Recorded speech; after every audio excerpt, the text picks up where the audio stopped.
मेरे मन में ये प्रश्न क्यों आया? इसके कई कारण हैं, पर दो कारण मुख्य हैं।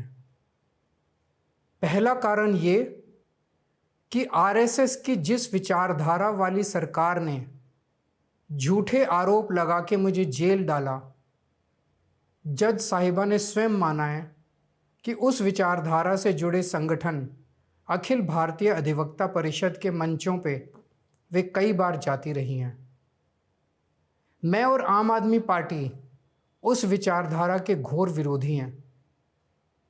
ऐसे में क्या उनके सामने मुझे न्याय मिल सकता है? दूसरा कारण, कन्फ्लिक्ट ऑफ इंटरेस्ट। कोर्ट में मेरे विपक्ष में केंद्र सरकार की सीबीआई है और जस्टिस स्वर्णकांता जी के दोनों बच्चे केंद्र सरकार में काम करते हैं। उनके दोनों बच्चे केंद्र सरकार के वकीलों के पैनल में हैं।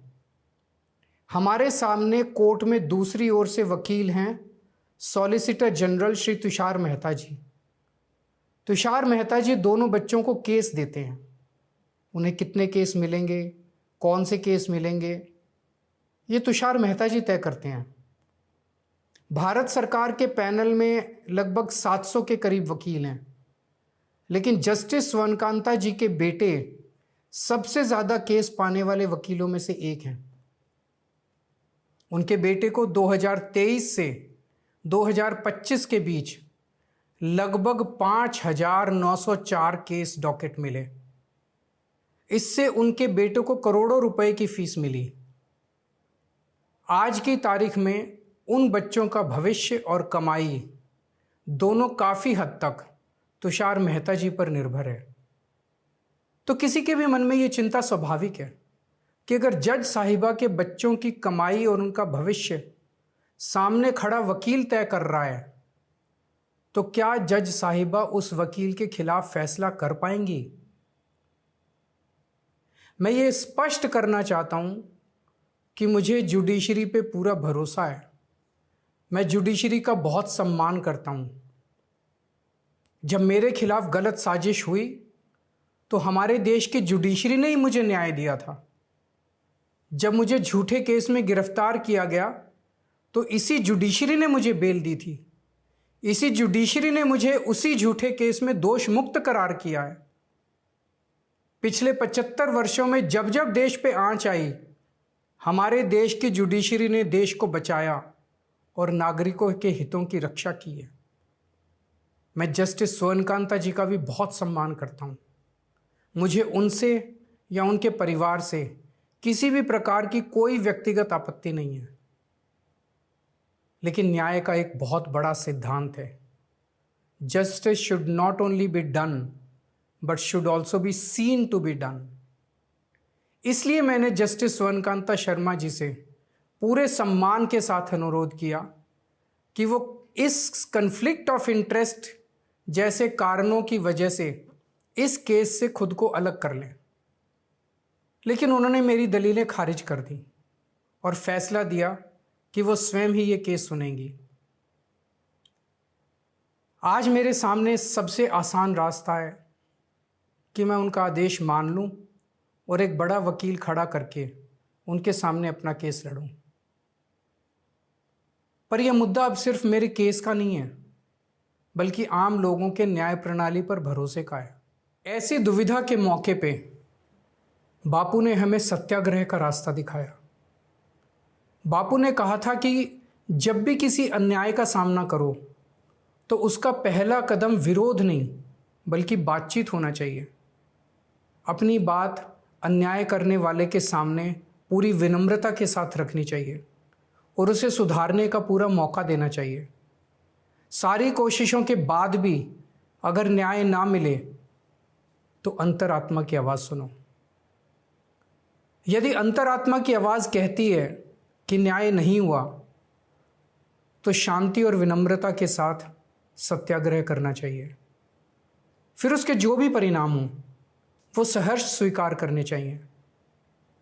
पर इस पूरे प्रकरण में अन्याय करने वाले व्यक्ति के प्रति किसी भी प्रकार की नफरत या गुस्सा नहीं होना चाहिए। मैंने भी बातचीत से शुरुआत की।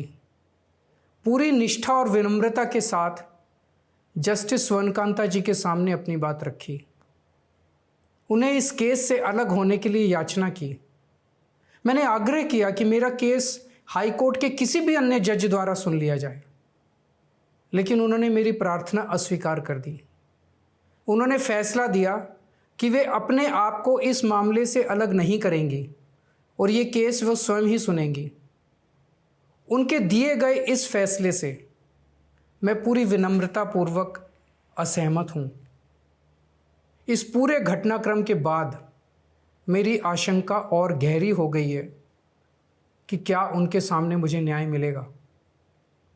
बापू के दिखाए रास्ते पर चलते हुए सत्याग्रह की भावना से अब मैंने फैसला किया है कि मैं इस केस में जस्टिस स्वर्णकांता जी के कोर्ट में ना तो स्वयं पेश होऊंगा और ना ही मेरी तरफ से कोई वकील पैरवी करेगा। जस्टिस स्वर्णकांता जी जो भी फैसला सुनाएंगे उस पर समय आने पर मेरे जो भी कानूनी अधिकार हैं, जैसे सुप्रीम कोर्ट में चुनौती देना आदि, वो सभी कदम लेने के लिए मैं स्वतंत्र हूँ। ये बात आज मैंने एक पत्र लिखकर जस्टिस स्वर्णकांता जी को भी सूचित कर दिया है। मेरा जस्टिस स्वर्णकांता जी से किसी प्रकार का व्यक्तिगत विरोध नहीं है। यदि भविष्य में भी कभी उनके सामने मेरा कोई अन्य केस लगता है जिसमें मेरे विरोध में बीजेपी, केंद्र सरकार या तुषार मेहता जी नहीं हैं, तो मैं उनके समक्ष जरूर पेश होऊंगा। आप पूछ सकते हैं कि यदि मैं जस्टिस स्वर्णकांता जी के रिक्यूजल ऑर्डर से असहमत हूं तो उसके खिलाफ सुप्रीम कोर्ट क्यों नहीं जा रहा। उसकी तैयारी कर रहा हूं। ये पूरा मामला बहुत नाजुक और संवेदनशील है। कानून को ध्यान में रखते हुए, जुडिशरी के सम्मान को ध्यान में रखते हुए और लोगों के न्याय व्यवस्था पर भरोसे को ध्यान में रखते हुए एक एक कदम उठाना है। मैं ये कदम अहंकार या किसी विद्रोह या विरोध की भावना से नहीं उठा रहा। इस कदम के जरिए मेरा मकसद देश की कानून प्रणाली को चुनौती देना भी नहीं है और ना ही मेरा मकसद न्याय व्यवस्था का अपमान करना है। इसी केस में मैंने हर स्टेज पे, हर अदालत में अपना पूरा सहयोग दिया है। मैं न्यायपालिका का बहुत सम्मान करता हूँ। इसी न्यायपालिका की वजह से आज मैं आज़ाद घूम रहा हूँ। मेरा सिर्फ और सिर्फ इससे एक ही मकसद है, देश की न्याय व्यवस्था पर लोगों के भरोसे को और मजबूत करना, लोगों में ये अटूट विश्वास भरना कि ज़रूरत पड़ने पर हमारे देश की न्याय व्यवस्था से उन्हें न्याय ज़रूर मिलेगा।